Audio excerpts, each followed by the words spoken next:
आणि दुसरा प्रश्नाचा मी उत्तर देणार नाही. आणि दुसरं असं की तुम्ही एकतर्फी निर्णय घेताय असं त्यांचा आरोप आहे. त्यांचा आरोप आहे. घेतलं मी जोपर्यंत माझ्या पार्टीचे अध्यक्ष बॅरिस्टर असदुद्दीन अवैसी साहेबांचा विश्वास इम्तियाज जलीलवर आहे, बाकीच्या लोकांना मी काहीही भीक घालणार नाही. त्यांना जे बोलायचं आहे बोलू द्या. जोपर्यंत ओवैसी साहेब माझ्यावर विश्वास ठेवलेले आहे, मी त्याप्रमाणे मजलिस पार्टीला पुढे नेण्यासाठी सगळं काही प्रयत्न करेन. आरोप कलीम कुरेशी यांच्यावर आहे का? त्यांचं असं म्हणणं आहे की तुमचेच लोक हल्ला करतात आणि तुम्हाला प्रसिद्धीसाठी हे तुम्ही केलाय.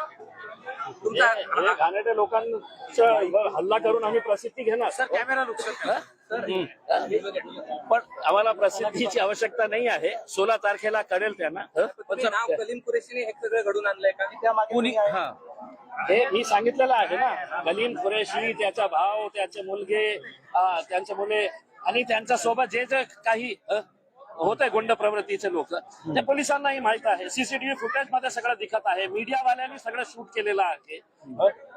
अतुल सावे आणि भागवत कराड याच्या पाठीमागे कसे आहेत? हे लोक तुम्ही युट्यूबवर जाऊन बघा. या माणसाची जेवढी कुणाच्या सोबत आहे, ते एकनाथ शिंदे साहेबांचे जितके इकडचे पदाधिकारी आहेत त्यांच्या सोबत फिरणारा तो माणूस. कारण त्यांचे सगळे 2 नंबरचे धंदे आहे. ते 2 नंबरचे धंदेला संरक्षण देण्यासाठी हे यांच्या मागे पुढे फिरत असतात. स्पष्टपणे सांगितलेलं आहे. तर निवडणुकीत जर असं होत असेल तर कसं होईल? आता असं झालं तर तुम्हाला काही लागलंय का? तुमच्यावर हमला झालाय जसं तसं होणार.